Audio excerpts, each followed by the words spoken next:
Le 23 avril 1993, j'organisais la première marche de l'histoire consacrée à l'abolition de l'esclavage dans les colonies françaises. Il y a donc 27 ans. Il y a 3 raisons à ça. La première, l'Espagne venait de célébrer la dite découverte des Amériques par Christophe Colomb, 1492-1992.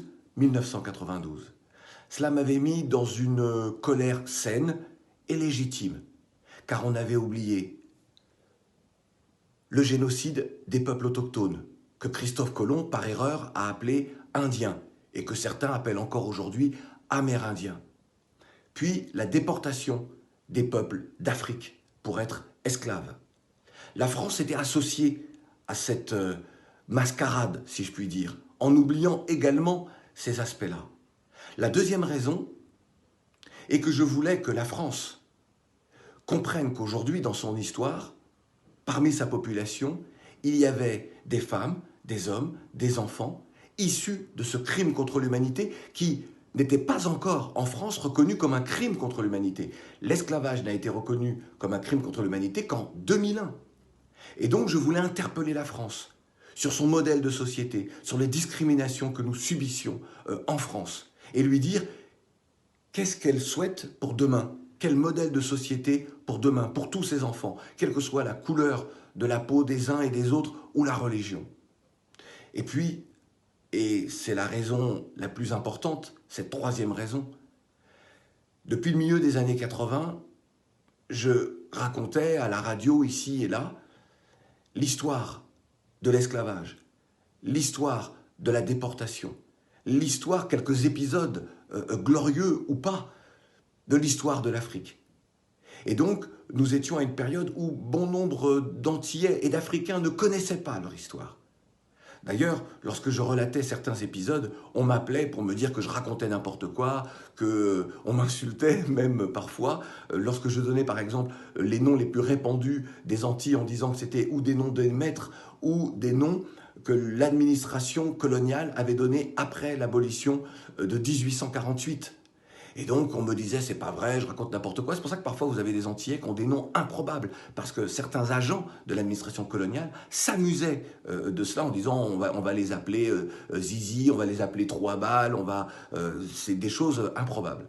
Et donc je voulais que les Antillais, les Guyanais, les Réunionnais s'approprient leur histoire et ne laissent plus à d'autres le soin de raconter cette histoire.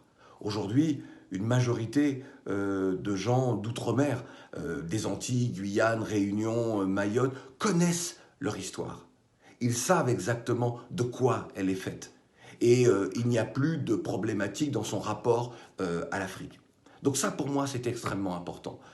Les médias ne nous ont pas suivis dans cette aventure-là, vous pouvez l'imaginer. Première marche de commémoration de l'abolition de l'esclavage, organisée par quelqu'un qui pourtant est un homme de médias. Moi j'étais tous les dimanches matins à ce moment-là sur FR3, France 3 aujourd'hui, et sur M6 également.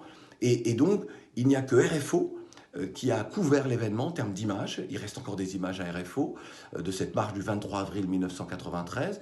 Et puis Média Tropical qui avait donc organisé, qui avait accepté en tout cas ma demande de faire de la publicité, c'est-à-dire pour que les uns et les autres viennent, marchent pour cette journée historique.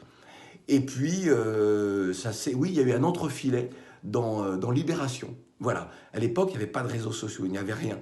Et dans ces combats-là, il y avait surtout des coups à prendre, mais l'important, c'était de faire entendre notre voix dans cette France qui nous ignorait. Et aujourd'hui, les combats pour, je dirais même pas l'égalité, mais pour l'équité, eh bien, ne sont pas terminés.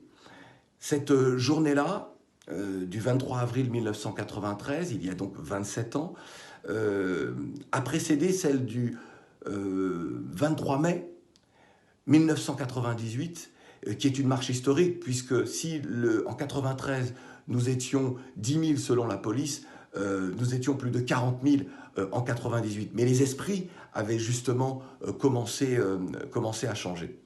Voilà, je voulais rappeler ce point d'histoire, remercier toutes celles et tous ceux qui en 93 étaient avec nous. On marchait de la place de la République à la place de la Bastille, place des Antilles d'ailleurs. Ça a été un moment extraordinaire. Il y a des gens qui ont été là et qui ont soutenu très peu parce que c'était une première et beaucoup avaient peur de l'image qui pourrait en résulter. Mais malheureusement, il nous reste, moi en tout cas, très peu d'images. J'ai 2 photos. Et j'aimerais bien savoir si parmi vous, il y a des personnes qui ont marché ce 23 avril 1993 et qui ont des photos. Et si c'est le cas, j'aimerais bien que vous puissiez me contacter et eh bien me les envoyer, que l'on puisse peut-être montrer aux uns et aux autres ce qu'a été cette journée de 93. Merci infiniment. Vous pouvez sur cette... alors tout dépend où vous regardez cette vidéo, mais que ce soit sur Instagram, sur Facebook ou sur Twitter, eh bien nous laissez vos coordonnées, que l'on puisse vous joindre, ou alors vous m'envoyez un mail à claudie.générationconsciente, en un seul mot, @gmail.com. Merci beaucoup.